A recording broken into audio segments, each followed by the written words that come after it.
Missile আর ড্রোনের ধুন্ধুমারের মধ্যেই ফোনের পর ফোন। কোন কোন দেশের ভূমিকা কি ছিল জেনে নিন।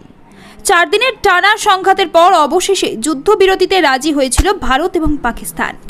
শনিবার বিকেল 5টা থেকে শুরু হয়েছে সংঘর্ষ বিরতি। আমেরিকার প্রেসিডেন্ট ডোনাল্ড ট্রাম্প বিকেলে সমাজ মাধ্যমে পোস্ট করে সে কথা প্রথম জানান। তারপর ভারতের বিদেশ মন্ত্রকও বিবৃতি দিয়ে সংঘর্ষ বিরতির কথা ঘোষণা করে। দুই দেশের এই বোঝাপড়ায় আমেরিকা সহ একাধিক দেশের হাত ছিল বলে খবর। তবে প্রথম ঘোষণা করে সংঘর্ষ বিরতির অধিকাংশ কৃতিত্বই নিয়ে নেন ট্রাম্প। রাতে অবশ্য পাকিস্তানের বিরুদ্ধে আবার চুক্তির শর্ত লঙ্ঘনের অভিযোগ করে ভারত। জম্মু কাশ্মীর সহ সীমান্তবর্তী একাধিক এলাকায় গোলা বর্ষণ করে পাক সেনা।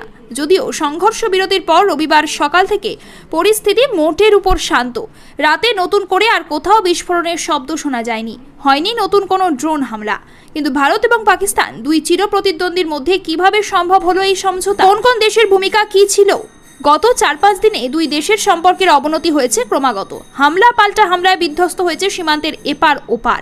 পরিস্থিতি একেবারে হাতের বাইরে বেরিয়ে যাওয়ার আগে কিভাবে রাশ টানলেন ট্রাম্প, আর কারা এতে সক্রিয় ভূমিকা নিলেন? ভারত পাক সমঝোতায় অন্যতম প্রধান ভূমিকা যে আমেরিকারই, তা এক প্রকার স্পষ্ট হয়ে গিয়েছে।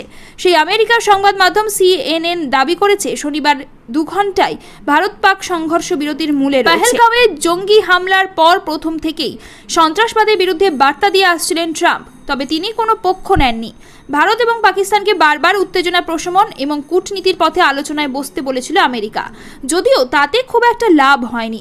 ভারত নিজের অবস্থানে অটল ছিল। ভারতের বক্তব্য, সন্ত্রাসবাদের বিরুদ্ধে লড়াই জারি থাকবে। পাকিস্তানে কেবল জঙ্গি ঘাঁটি ধ্বংস করা হচ্ছে, সাধারণ মানুষের যাতে ক্ষতি না হয় তার জন্য যথাসম্ভব চেষ্টা করে জবাব দেওয়া হচ্ছে। পাকিস্তান প্রথম থেকেই পেহেলগাঁও কাণ্ডের সঙ্গে যোগ অস্বীকার করে এসেছে। তারা নিরপেক্ষ আন্তর্জাতিক তদন্তের দাবি জানিয়েছে বারবার। তাদের বক্তব্য ছিল, ভারতের অপারেশন সিন্দুরে সাধারণ মানুষের মৃত্যু হয়েছে, ধর্মীয় স্থানে ক্ষয়ক্ষতি হয়েছে। দেশের সার্বভৌমত্ব বজায় রাখতে তারা প্রত্যাঘাত